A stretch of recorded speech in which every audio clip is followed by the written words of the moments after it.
آؤ کہانی سنیں۔ یہ کہانی ہے کشور ناہید کی اور اس کہانی کا نام ہے لومڑی اور بندر۔ تو چلیں سنیے۔ شیر جنگل کا بادشاہ ہوتا ہے۔ ایک دفعہ ایک شیر مر گیا۔ جنگل کے سارے جانوروں کو یہ فکر ہوئی کہ اب ان کا بادشاہ کون بنے۔ ایک خرگوش کہنے لگا، بھائی جس جانور کے سر پر تاج ٹھیک آ جائے بس اسی کو بادشاہ بنا دو۔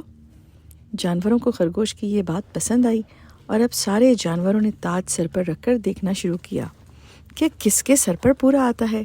اوہو، یہ تو میرے سر پر بہت بڑا ہے، لومڑی بولی۔ اور میرے لیے تو بہت ہی چھوٹا ہے، ہاتھی بولا۔ ہرن بیچارہ حسرت سے تاج کی طرف دیکھ رہا تھا۔ وہ اپنے سینگوں کی وجہ سے سر پر تاج نہیں رکھ سکتا تھا۔ بندر نے تاج پہنا تو اس کے سر پر بالکل پورا آیا اور وہ خوشی سے ناچنے لگا اور تالی بجا کر بولا، میں تو تم سب کا بادشاہ ہوں۔ لومڑی کو بندر کا بادشاہ بننا اچھا نہیں لگا۔ لومڑی تو چلاک ہوتی ہی ہے۔ وہ بندر کو ایک طرف لے گئی اور کہنے لگی، بادشاہ سلامت، مجھے ایک خزانے کا علم ہے۔ اب آپ ہمارے بادشاہ ہیں، اس لیے میں اس خزانے کا پتہ آپ کو بتانا چاہتی ہوں۔ بندر کو بادشاہ بننے کی کیا کم خوشی تھی۔ اس نے خزانے کا سنا تو بالکل ہی دیوانہ ہو گیا اور بغیر کچھ سوچے سمجھے لومڑی کے ساتھ چل دیا۔